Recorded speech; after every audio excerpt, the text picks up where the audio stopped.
It's Enemy Sidelines this week with JP Shadrick of the Jaguars Radio Network. JP, I talk to you twice a year. It's week one. You've got to be excited. The Jaguars opening up the Urban Meyer era and the Trevor Lawrence era right here at NRG Stadium on Sunday. It's been a long time coming, DP. It's always great to visit with you. And here we are on kickoff weekend finally. And what an offseason it's been for the Jaguars organization. First of all, finishing 1-15, which is not great, but that means the number one overall pick is coming. And people pretty much knew right away, no matter who the coach was going to be, that Trevor Lawrence was going to be the pick. And then Urban Meyer comes in, one of the all-time winningest head coaches in college football, has a history just down the road at Gainesville as well. So, it's a big swing by ownership to go out and get Urban Meyer in here to reestablish the culture and own the Jaguar head logo again. That's the tagline these days from Urban is own it, be proud of that logo again. That's really where it started in the offseason. So we're here now and have a quarterback in play, a retooled defense, and, there's a lot of optimism around Jacksonville right now. Yeah, that's a good point. I do feel like there's so much optimism, after finishing 1-15, getting the number one overall pick, a new head coach. How does that change the expectations? I always find that so interesting because while there's a lot of optimism, are expectations high or what are people expecting of this Jaguars team in 2021? I think it depends on who you ask. There's a part of, I guess, every fan base, but certainly the Jaguars fan base thinks they're going 17-0 this year. Well, reality might set in pretty quick here. It is a team still that went 1-15. There are a lot of new parts around here. A few weeks ago at the start of the preseason, Jaguars owner Shad Khan joined us on pregame radio, and I asked him a similar question. What are your expectations for this season and beyond? And he said, sustainable success, year-over-year improvement. What does that mean for year one? Didn't have an answer for that. But, hey, at some point, set the foundation, and then in the years to come, be a consistent football team that is in the hunt for the playoffs and beyond every year. So that might not be right away. There might be some bumps in the road with a rookie quarterback and a new NFL head coach, but if they get something going early, you get a little momentum. You do have some veteran players around on this team too. You never know. That's the expectation, I think. Just set the foundation. Everything, I think, DP, revolves around the quarterback. Anything you do is to get him right or get him improved or help him move along to the next week, whatever that is, because he is your 10 to 15-year quarterback. At least that's the idea right now here in Jacksonville. All right, so it's all going to happen with Urban Meyer. Obviously, so much success in college.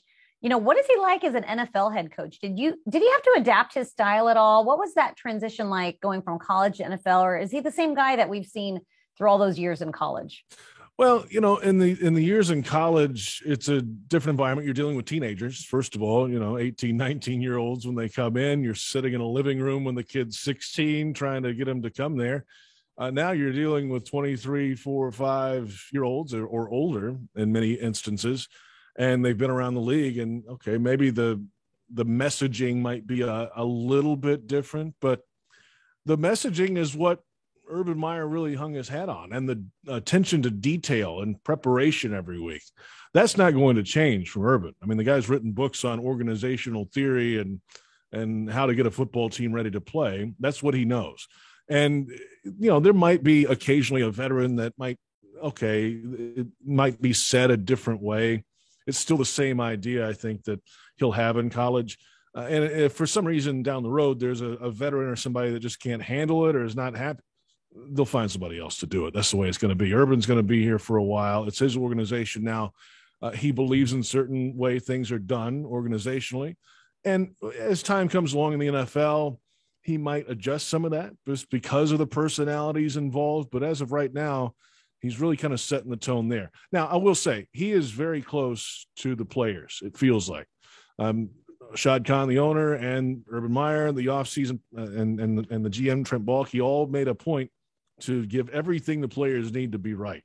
All this rejuvenation things, and they've added a lot of infrastructure here in the building to help players get right and want to keep them around here and not have to go spend their own money somewhere else to go get right after a football game. That's step one. And Urban has a pretty good relationship with a lot of the veteran guys on this team and brings a few of those guys in on a weekly basis to get their ideas on how to approach things maybe differently. So he's not just going in, flying blind and, hey, this is my way. He is listening to a lot of things, but I think at the end of the day, what he feels is right. What he's going to do. He's going to get every bit of information he can from people who've been around the league, which he did before he got the job. And now that's even the case now. All right. What about Trevor Lawrence? Because, when OTA started, it seemed like he was under a microscope. Everybody was dissecting every single throw, all of his performances. You've been there the whole time. So when you look back and look at the forest through the trees, where have you seen the most growth from him, the most improvement? What does he still need to work on? What's it been like with Trevor Lawrence here this entire offseason? Well, Trevor is everything that's been advertised, I think, so far. He's going to have a pretty good handle of how the offense is going and, getting the ball out to the right place. And he can make pretty much every throw on the field, at least so far we've seen in practice, which is great news. I think the speed will be interesting to watch. Yes, he was in the ACC, and yes, he had a lot of success at a high level. And but that's a lot of times the first time out against a true NFL defense, not a second-team preseason defense anymore. A half step's a big deal. Can he anticipate certain things in the regular season that might come his way? It feels like he has it above the shoulders to deal with that, but I think there will be some times where he throws interceptions. I mean, you look at – I actually went this week and looked at number one overall pick quarterbacks. And in the common draft era from 67 to now, there have been 25 previous number one overall pick quarterbacks. In their first career start, 4 wins, 20 losses, and 1 tie. And none of them performed well, even in the wins. So there's going to be a little bit of growing that happens with Lawrence here. He's going to throw some interceptions. It might not look great at times, but there are times where he's going to be able to overcome that with his arm talent down the field and the guys you have outside on offense. I'm confident in him. I'm confident in his ability to learn the offense, adjust, adapt when things aren't going well. If he has to use his legs, he can do that too. Just trust the people around you. I think that's probably the thing with Lawrence. He's got a veteran offensive line to help him out and some veteran players outside as skill players that he can lean on here. JP, you forgot to mention who the last number one overall pick was that won their NFL debut. I believe you tweeted it out. The last one was David Carr back in 2002 with the Houston Texans. Right. He didn't perform well that day either, DP. It didn't matter. We'll take the win. It was against the Cowboys. It was Sunday Night Football. I was actually at the game, not working, but as a fan. And it was probably one of my favorite NFL memories because that was a lot of fun. All right. So Trevor Lawrence is a starting quarterback. Urban Meyer announced it, but there seemed to be some hesitation before he announced his starting quarterback in camp. Was that just a matter of giving Lawrence enough time, or did something change? Did he want to see something out of his young quarterback before he named him the starter? I think he gave his word to Gardner Minshew II that he would give him an opportunity in camp to go work out with the ones. And Urban actually said that early when this thing first started, it wasn't a great relationship with Gardner Minshew because, they just drafted the number one overall quarterback and he read the writing on the wall. But as time went along, the relationship grew a little bit, Urban and Gardner, and he said, hey, we're going to give you a chance to go out with the ones, do some things. Those chances came and went, and they didn't really go that well. And it was pretty clear that obviously Trevor Lawrence was a lot better in those situations than Gardner Minshew. So he held up his end of the bargain. Gardner had his opportunity. They traded him on for a 6th-round pick, maybe a 5th if he plays in 3 games, half of 3 games this year. So you move on, and that's fine. I think that's what it was all about. It was always Trevor's job. I think they put it out there as, okay, Trevor has to go out and perform. He can't just lollygag through the preseason. You still have to go perform and play. At the end of the day, a Trevor Lawrence that's, not as sharp, let's say, is still better than a Gardner Minshew who's, a lot of times on if he's on that day. So that's what it was. I don't think it was a true competition, though they would never admit to that. It's Trevor Lawrence's job all the way through. All right. Well, the Texans have 5 running backs on their roster right now. And do we borrow one? The Jags only have 3, 2 of which were former Texans, Carlos Hyde and Dare Ogunbowale. And it looks like Duke Johnson is on the practice squad there. And of course, James Robinson, the undrafted, now in his 2nd year. What do you expect out of that run game? Are they going to rely more on Trevor's mobility, or do you foresee a 3-down back there for Jacksonville? Well, Urban on Monday said that, there will not be any called runs for Trevor Lawrence, as much as he, might want to do that with his past offenses in college. They've got other people they pay to do that now. And Trevor's an important piece, let's say, of the offense. So, James Robinson going in the year 2. The entire offensive line is back, DP. They're very confident in that front 5. From left to right, all the way across the board. And they have some younger guys behind those players that can fill in if needed or when needed. So, and they ran the ball last year when that's the only thing they could do. I mean, they couldn't throw the ball down the field. They had 3 quarterbacks play last year. All they knew how to do was run the football when teams are stacked up in the box against them. So there's some confidence there. The piece that really hurts is Travis Etienne done for the year. He was the first round pick at the end of the first round this year and hurt his foot, surgery. He's out for the season. He's on IR before the 53, so he's done. That was going to be a big piece to spread out this offense some. He was going to line up at receiver in the slot, pre-snap motion things, and he's just not there for that. So how do they fill that role? I don't think you can with one guy. It's a combination of different things in offense. That's why Duke Johnson, I think, might be here at some point. He's on the practice squad now as a pass-catching option out of the backfield. Laviska Shenault might do some of that pre-snap motion things and maybe line up in the backfield some. He's done that before. It's going to be a by committee to fill what Travis Etienne, I think, was going to be for this offense. But the thing is, we never saw it, so they don't have to admit, Travis Etienne was going to do all these things, though they did say that in the offseason. So how do they manage that? How do they figure out some wrinkles in this offense around Trevor Lawrence? I think they've got enough different bodies where they can get by with it, I think, early. The long-term play, does it you might get a weekend, and then everybody will have a book on that. How do you adjust as the weeks go on with limited resources in terms of personnel? All right, I saw that DJ Chark hurt his hand in camp, but is expected back for week 1 against the Texans. What does his presence do to sort of boost that offense? And is it much of a concern that he didn't get those reps in camp with Trevor Lawrence? How do you foresee him getting back into the fold? He had a hairline fracture in his middle finger on his right hand early in training camp, so he missed a lot of the preseason.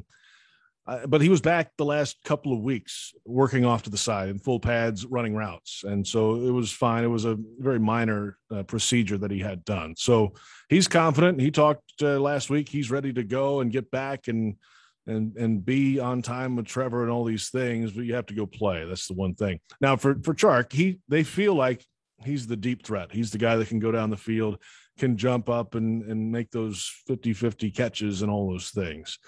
It is a big year for DJ. It's his contract year. It's the 4th year for him as a 2nd-round pick, and he has a Pro Bowl on his resume already. He'd love to have another one in a contract year. So this is a big moment for him. And I think they had a pretty good offseason together. Chark and Lawrence and the crew were all together. They went up to Clemson and did some things in the offseason on their own, which is a good start, a good sign. I think Chark is going to be okay. I'm just curious. I couldn't tell you a number. What's he going to get this year? What's this offense really going to look like? You really don't know yet because it's all brand new. But you have a pretty good idea if he can stay healthy that Chark can be that guy down the field with Marvin Jones and a veteran player who can run routes crisply and be a reliable presence. And then Shenault is the big physical receiver. There are different types of bodies, different types of receivers. And Chark is the guy they just didn't have. They didn't have a downfield threat at all in the preseason until the very last game when they had to sign guys off the street to come play and run go routes, right? They didn't have any of that in the first couple of weeks. Now the full arsenal's back. There should be some play down the field. All right. I'd be remiss if I didn't ask you about the Jags defense, because obviously they hired a new defensive coordinator like the Texans did. They hired the Ravens D-line coach, Joe Cullen. I can't quite figure out if it's a 3-4 or a 4-3 or what it is, but how can you describe this Jaguars defense and what's the transition been like for the players? I guess you'll just have to find out on Sunday, DP. That's how that's going. Of course, it's a 3-4 on the depth chart. Joe Cullen has said they're going to be multiple, so they might have some 4-down lineman looks. They might have some 2-down lineman looks. They might have dime packages come in and personnel changes all over the board. That's what they are envisioning here. And remember, Baltimore, I mean, they blitzed from all over the place. I mean, that's probably an idea of what this thing could look like. But it is all new. It's newer than anything on offense. I mean, the entire defensive line, for the most part, is new except for Josh Allen and Caleb Unchason. They're now officially outside linebackers. And then you got a new linebacker in the middle and Damian Wilson alongside Miles Jack. The middle of the defensive line is all free agency or a young player in Devon Hamilton at nose tackle. 4 out of the 5 starters in the projected starting secondary are new to the organization this year. It's a lot of change. They had like 11 different lineups in the secondary last season. So it was a disaster. So now they feel like they fixed that. We don't know. What's it really going to look like? How much does Joe Cullen want to blitz? What kind of matchups can he change each week? I think it could be a week-to-week kind of defense. They might have different looks depending on the scenario. They're not just going to be the Steelers and roll out 3-4 every week, no matter what, for 20 years. By God, we're the Steelers. That's what we do. That's not the feel here. I think they're going to adjust week to week, and depending on the personnel and the matchups, you might see a different looking front, different looking setup every week. All right. So the Jags added a lot of free agents, much like the Texans. If you had to pick heading into 2021, the one free agent acquisition that you think is going to make the biggest impact on this Jags team, who would it be? Biggest free agent acquisition. Well, I mean, we talked about the secondary. Shaq Griffin got a lot of money to come in here in free agency at cornerback. And that's a position where they really need it. And, CJ Henderson has had an inconsistent offseason on and off the field. Is he ready to go? That's a big question mark on the other side. If not, then the role of Shaq Griffin is that much bigger because he's really the top guy outside. So I'd say him. Rayshon Jenkins at safety is another one of those that came in. He's going to start right away, it feels like, which is big. And then on the defensive line, Roy Robertson-Harris came in from the Bears. That's a big hit. They actually traded for Malcolm Brown, but I would count him in that as a new guy also. So that's on defense. Marvin Jones, right? I mean, 10th-year player, wide receiver, was at the Lions the last couple of years and had some solid, strong numbers, actually, for a guy in his 9th year then. Now going into year number 10, veteran presence, gets it. Good for a young quarterback, good for a younger wide receiver room. That's a few. I mean, they spent a lot of money in free agency, so I could go all day on this topic. All right, JP, thanks so much. JP of the Jaguars Radio Network, also on Touchdown Radio, calling college games. JP, where are you going to be calling college games from this weekend? Well, this week we'll be at Raymond James Stadium in Tampa as the South Florida Bulls play host to the number 11 Florida Gators. And South Florida has not scored a point this season. They were shut out last week against NC State. The Gators had 400 yards rushing last week in their opener against Florida Atlantic, including Anthony Richardson, the backup quarterback, with about $160 on his own. So it'll be a fun environment, 1:00 Saturday at Raymond James Stadium in Tampa. All right. Had a lot of fun listening to you in that Alabama Miami game last week as well. So JP, always a pleasure. And then Sunday, you'll be covering our game as we look to kick off this 2021 season. Always a pleasure chatting, JP. DP, it's always a pleasure to talk with you. And thanks for having me on again.